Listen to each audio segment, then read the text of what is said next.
लंका कांड के अंतर्गत आप विभीषण का और कुंभकर्ण का मिलन सुन रहे हैं।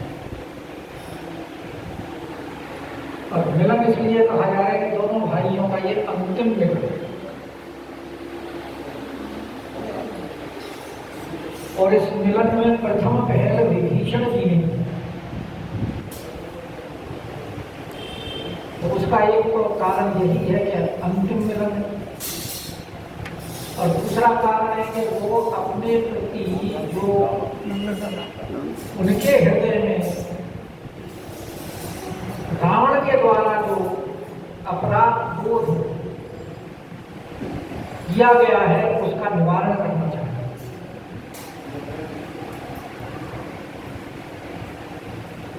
और फिर उन्होंने अपनी सारी वार्ता बताई, किस प्रकार उन्होंने उनको समझाने का प्रयास किया,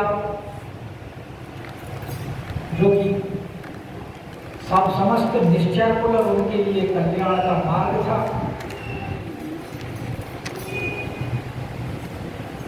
लेकिन परिणाम उसका ये निकला कि उन्होंने राजमार्ग को डाल दिया।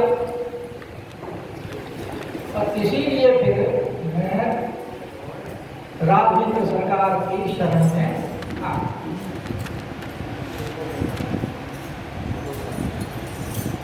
तो कुंभकर्ण का जो उसके प्रति भाव जो था वो बदल करके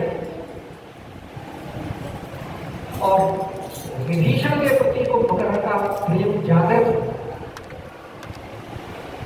और कहता है भाई तूने बहुत अच्छा किया।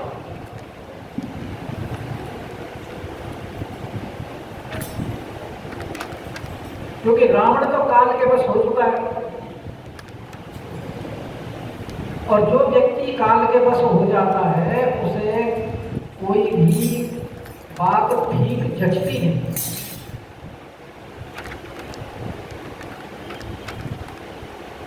जैसे कि मरणासन्न व्यक्ति को चाहे कितनी भी दवाई दी जाए वो उसके लगती नहीं है, ऐसे ही जो कालवश है उसे नीति की बात अच्छी लगती है। तो भाई जैसे तेरी उसने बात नहीं मानी, मैंने भी उसको कहा, मेरी भी नहीं मानी। और क्योंकि कालवश है इसलिए सो की माने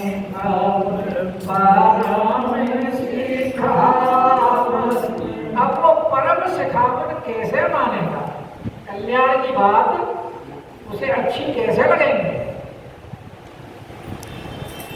क्योंकि काल दंड ले काहू न मारा,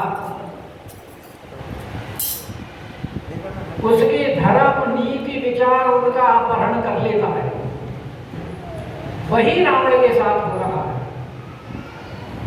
और भाई तूने बड़ा अच्छा किया कि धन्य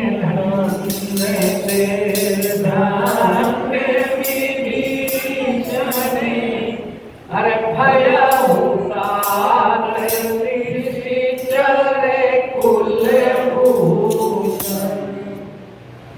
भाई बहुत हमारे निश्चर कुल में एक भूषण के स्वरूप है।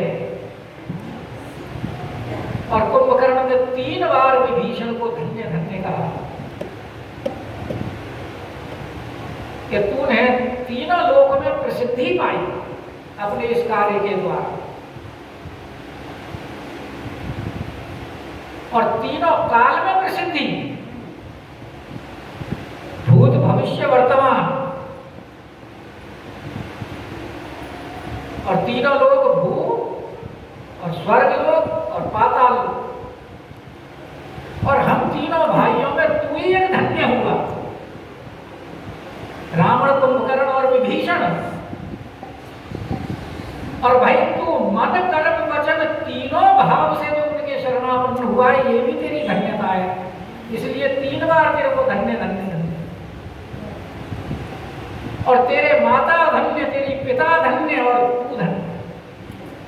इस बार तेरी, इसलिए 3 बार तेरी धन्यता है। तो इसलिए विभीषण जी को कह रहे हैं कुंभकर्ण जी कि धन्य धन्य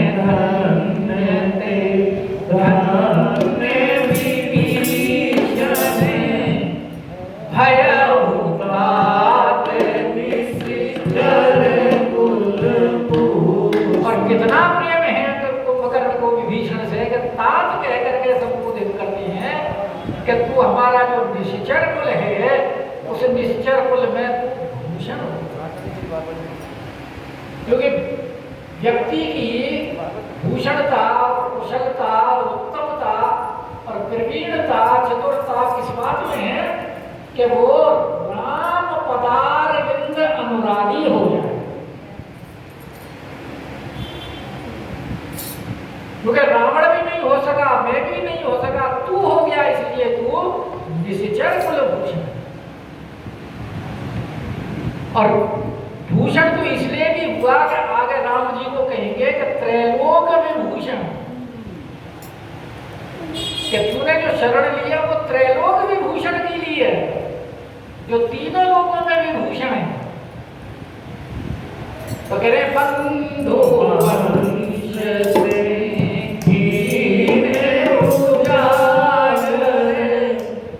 भजे राम शोभा सुख सागर। हे भाई, तूने हमारा जो वंश है, हे बंधु, हे भाई, हमारे वंश को उजागर कर दिया।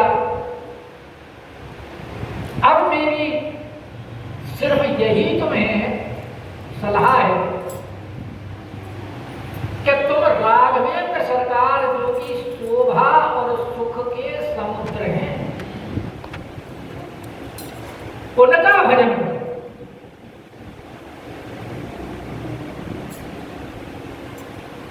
क्योंकि भगवान की शोभा के बारे में तो आपने पीछे कई प्रसंगों में सुना है कि चारों रूप शील गुण धामा, लेकिन उनमें भी तथापि अधिक सुख सागर रामा। है तो चारों भाई, गुण और शील के धाम, रूप के धाम, लेकिन राम जी तो उनमें सबसे अद्भुत है। इसीलिए तो विश्वामित्र देख करके पहले तो चारों को दंग रह गए, और फिर जब राम जी की तरफ देखा तो भूल गए कि मैं किस लिए आया हूं यहाँ।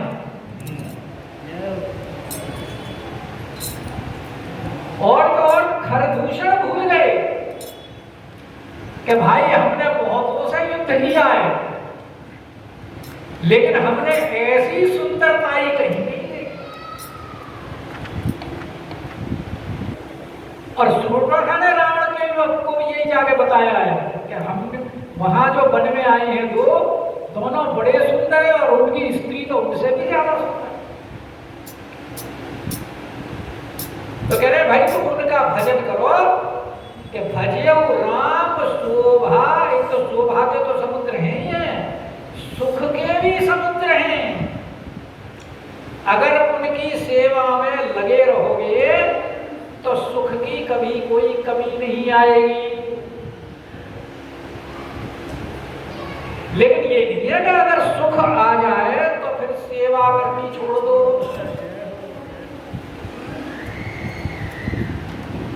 से सुख होने पर भी सेवा में लगे रहो।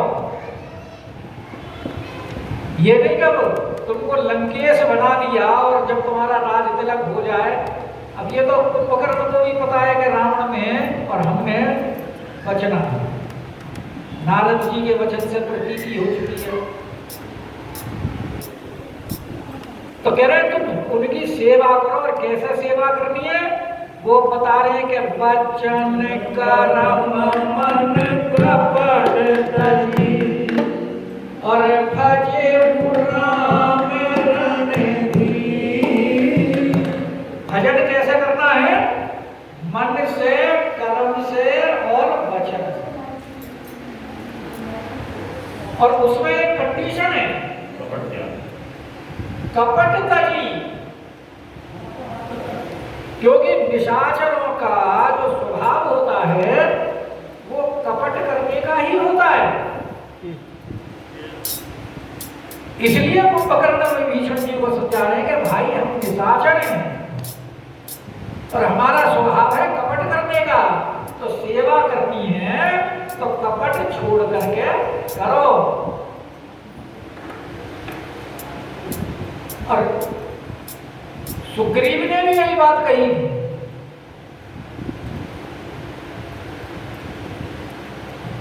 कि पीठ दे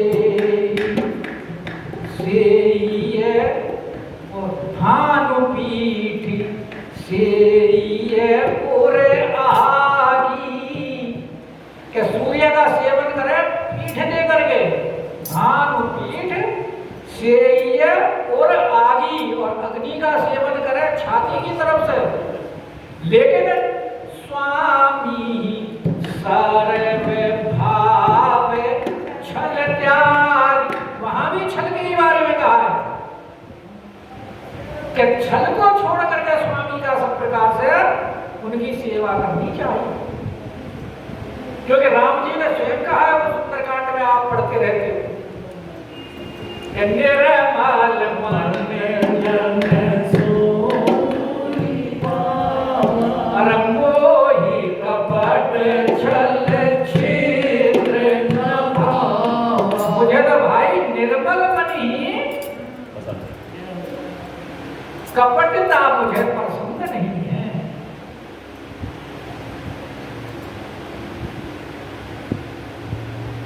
और जो इस प्रकार से करते हैं कि मन क्रम वचन झाड़ी चतुराई और भजत ही कृपा करई रघुराई।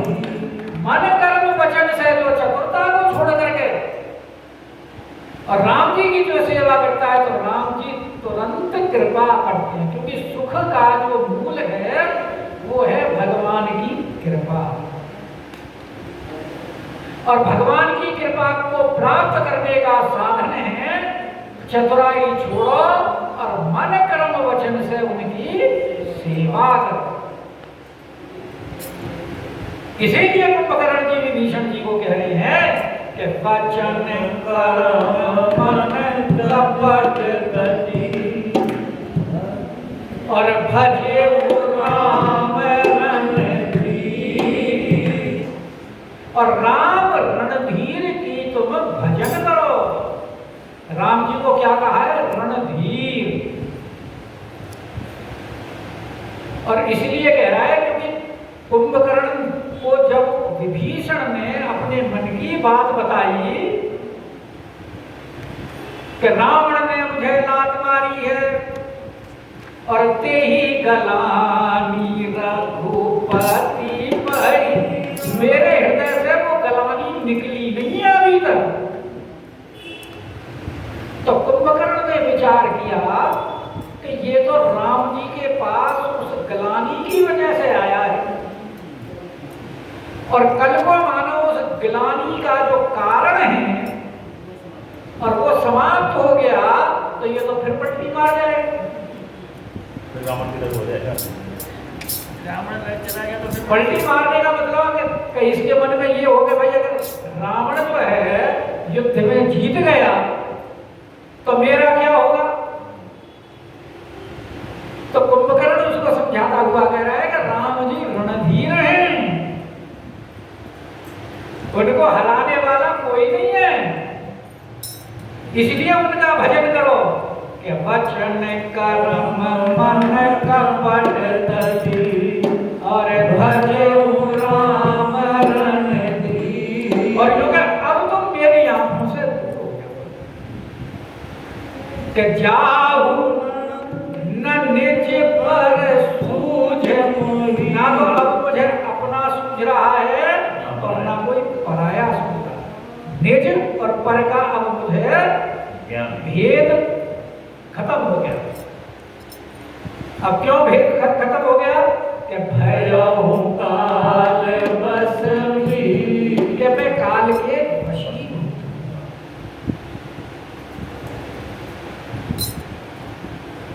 और एक भाव यह है कि रावण ने जो उसको पिलाए है ना, कोटि घट मद अरु महिष अनेक, और उनको खाने के बाद में अब जो छोटे मोटे शराबी होते हैं उनको तो तुरंत असर हो जाता है। और ये तो कुंभकर्ण, ये तो बोतल वाला तो है नहीं, ये तो घड़े वाला है, और वो भी करोड़ों घड़े। तो अब उसके वो सुरूर शुरू हो गया। पर ऐसा भी सुरूर नहीं हुआ, तो कितनी अच्छी बातें इसने विभीषण से करी है, तो क्या शराबी आदमी कभी इतनी अच्छी बात कर सकता है?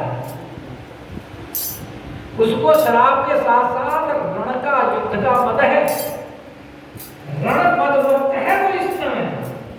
इसीलिए कह रहा है कि जाओ निज पर और भयउ काल बसरी, बंधु वचन सुनी, अरे चला विभीषण आयो जेन्द्र विभूषण। अब कुंभकर्ण की बात सुनकर के विभीषण जी महाराज राघवेंद्र सरकार के पास आ गए, और राघवेंद्र सरकार तो त्रिलोक के विभूषण है भाई। जो त्रिलोक का भूषण है रावण, जो भूषण को समाप्त करे वही तो भूषण है। रावण त्रिलोक का भूषण है, और उसको समाप्त कौन करेगा? राघवेंद्र सरकार। तो इसलिए अब ये कौन हुआ? ये त्रिलोक विभूषण है। तो आयौ जेन्द्र लोक विभूषण। तो विभीषण का कार्य क्या है राम जी के यहाँ? समाचार मंत्री हैं, जो भी कोई नई बात, विशेष बात होती है वो सरकार को बताते हैं। तो अपना कर्तव्य का पालन करते हुए और कुंभकर्ण की शिक्षा याद करते हुए, तो कुंभकर्ण ने कहा है ना कि मन कर्म वचन तुमने कपट तज के सेवा करनी है। तो अब कपट तज करके और सेवा भाव करते हुए कुंभकर्ण के बारे में वास्तविकता बता रहे हैं कि प्रभु नाथ तू धराकार शरीरा, और कुंभकर्ण आवत रणधीरा। हे प्रभु, एक भूधराकार शरीर वाला जो मेरा अग्रज है और रावण का अनुज है, मझला भाई। भीमसेन को मझला भाई कहते थे, तो ये भी तो कुंभकर्ण भी तो मझला भाई है। कुंभकर्ण आवत रणधीरा, और उसका शरीर कैसा होता है? भूधराकार शरीर। और हमारे हनुमतलाल जी कैसे हैं? वो भी भूधराकार। कनक भूधराकार शरीरा। और वो भूधराकार शरीरा जो हनुमतलाल जी के साथ तुलना की है, क्योंकि अब प्रथम युद्ध उन्हीं से ही होगा इसका। दोनों भूधराकार शरीरा से हुआ। हनुमतलाल जी से ही कुंभकर्ण का प्रथम युद्ध होना है, इसलिए वो कनक भूधराकार शरीर है, और ये भी भूधराकार शरीर है कि नाथ भूधराकार शरीर, और कुंभकर्ण आवत रणधीरा। वगैरह प्रभु, ये इसका नाम है कुंभकर्ण, और ये बड़ा ही बांका वीर है। अब तक जिनसे युद्ध हुआ है ये ऐसा वैसा नहीं है।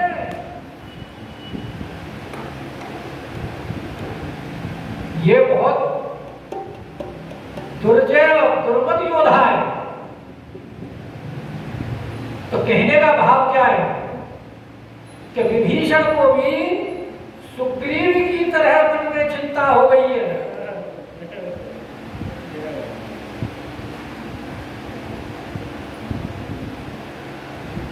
क्योंकि वो भी कहता है कि बाली जो है वो महाबल धीरा है।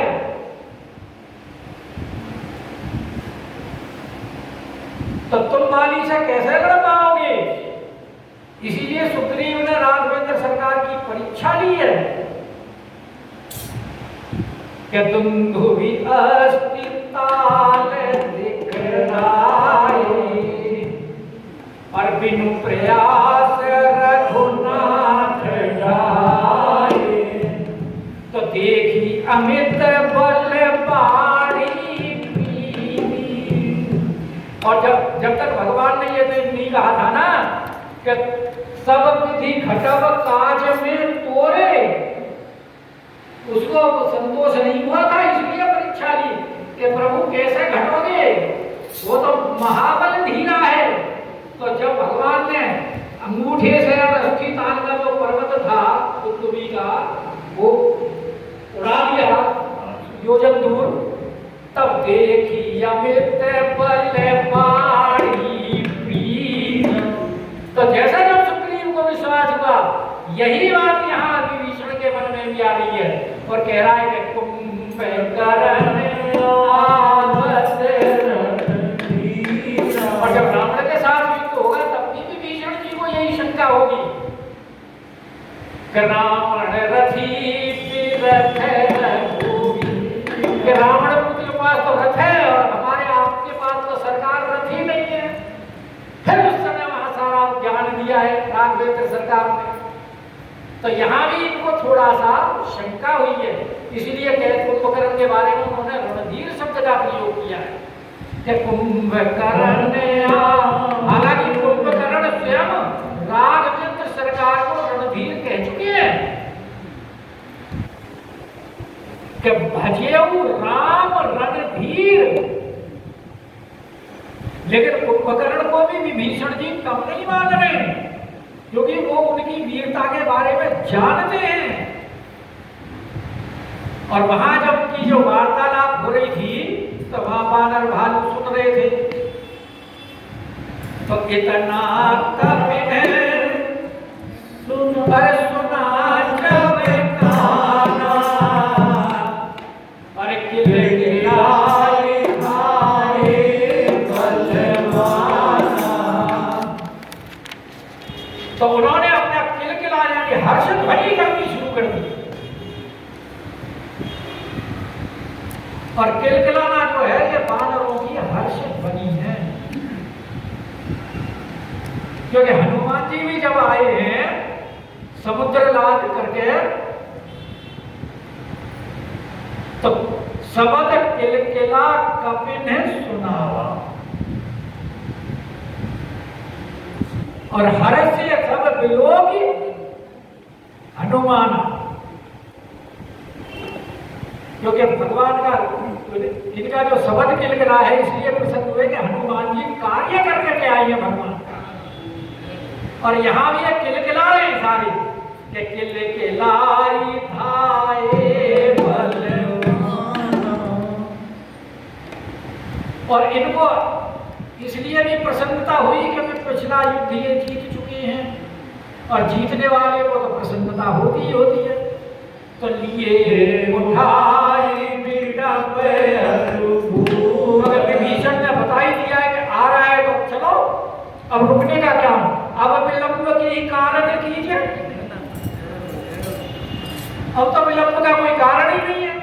तो लिए उठाई, अब उठाई मतलब उखाड़े नहीं, क्योंकि इतने दिन से युद्ध चल रहा है तो वहां तो इतनी सामग्री बिखरी पड़ी है, पहले के पत्थर भी और पहाड़ भी और वृक्ष भी, और जो वहां बिखरे हुए पड़े थे वही सब उठा लिए, वही अस्त्र सब उठा लिए। के लिए उठाई बिटप धरे और कट कटाई डारही जो कि सबके तो परम क्रोध बीज ही सब हाथा। यही तो बात सुख ने बताई थी राम को जाके, क्योंकि वो तो राघवेंद्र सरकार उनको आज्ञा नहीं दे रहे, नहीं तो सारे बड़े क्रोधित हैं। तो यहाँ भी कट कटाई डारही कटकटा करके उसके ऊपर डाल रहे हैं।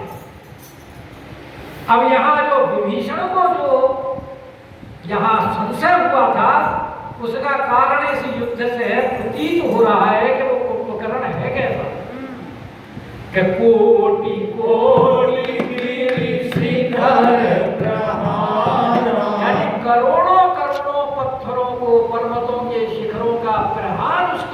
किया जा रहा है। और वे भी एक एक करके नहीं, करही भालू कभी एक एक बार, सब इकट्ठा कर रहे हैं उनके ऊपर, एक एक बार में करोड़ों और सारे डाल रहे हैं, लेकिन उसके कोई असर नहीं हो रहा। कि मुर्यो न मनुतन डरो न टार्यो, वो तो ना तो युद्ध से मुड़ा, ना उसका मन विचलित हुआ। जैसे अंगद लाल जी जब गए थे रावण की सभा में, तो वो भी शेर की तरह अपने चलते हुए चले गए और कोई शंका नहीं उनके हृदय में, और पहुंच गए सीधे दरबार में जाकर के। और यहाँ कुंभकर्ण की भी वही स्थिति है कि इनके ऊपर कोई असर नहीं पड़ रहा। उन्हें जो पत्थर वृक्ष इत्यादि किस प्रकार महसूस हो रहे हैं कि जीवी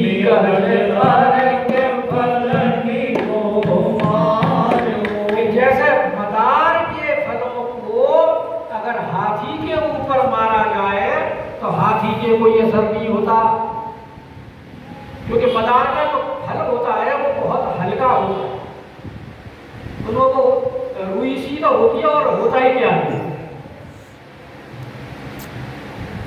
जैसे उसे, क्योंकि इतना हल्का हाथी के क्या असर करेगा, यही हाल कुंभकर्ण का है, उसके भी कोई असर नहीं हो रहा। अब हनुमान जी ने देखा कि इसके तो कोई फर्क ही नहीं पड़ रहा, तो वो भी तो भूधराकार शरीर आए। अब दोनों की भिड़ंत शुरू हुई कि जब हनुमान जी ने देखा तब कि तब मारुत सुत मुठिका, तब हनुमान जी ने बहुत जोर से ये घूसा मारा, क्योंकि हनुमान जी ने नहीं मारा, मारुत सुत ने। और मारुत सुत का कहने का मतलब पवन के पुत्र हैं, तो पवन जैसी शक्ति है। तब मारुत सुत मुठिका, तो उस मुष्टिका प्रहार क्या फल क्या हुआ कि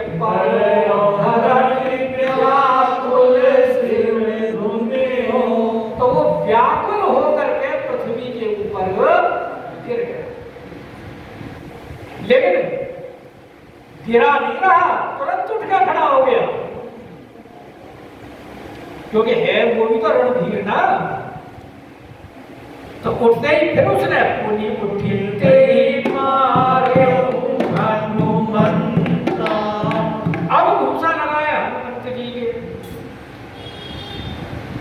हनुमंत जी के घूसे के प्रहार से तो वो सिर्फ चक्कर खा करके व्याकुल होकर के गिरा है, लेकिन जब कुंभकर्ण ने हनुमान जी के घूसा मारा तो हनुमान जी की क्या स्थिति हुई कि घोर मित भूतल परे तुरंता, तो वो घूम करके चक्कर खा करके पृथ्वी पर गिर पड़े।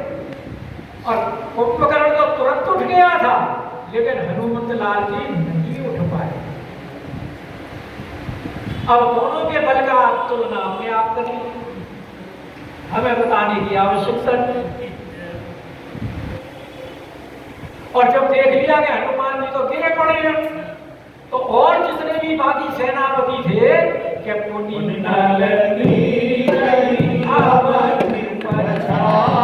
फिर तो किसी को लात से, किसी को थप्पड़ से, किसी को जांग से, और सारे पकड़ पकड़ के पृथ्वी में पटक दिए। जहते हैं पटक पटक और जब बड़े बड़े योद्धाओं की ऐसी स्थिति हुई, तो जो छोटे छोटे वीर थे कि चली बली मुख से तो बाकी तो सब भागने लगे, और ऐसी भगदड़ मची कि रोकने से भी नहीं रुक रहे। वाल्मीकि रामायण में अंगद जी ने रोकने के लिए कहा है, तो कह रहे हैं हमें तो अपने प्राण बचाने दो। और कोई पर्वत के ऊपर चढ़ गया, भालू वृक्षों के ऊपर चढ़ गए, कोई खड्डे में घुस गए, कोई मरे की तरह पृथ्वी में ऐसे ऐसे पड़ गए जैसे मर गए हो, और कुछ तो समुद्र को पार करके, कोई आकाश मार्ग से जा रहा है, कोई समुद्र से कूद के जा रहा है। जिस प्रकार से समुद्र पार करके इधर आए थे, उसी प्रकार सब में भगदड़ मची हुई है कि चली बली मुख से बनाई और अति भय त्रसित न को, और इतने भयभीत हो गए कि कोई कुंभकर्ण के सामने आता ही नहीं। और बाकी सेनापतियों की क्या स्थिति है कि अंगरागी कपिपुर चित और एक करी समेत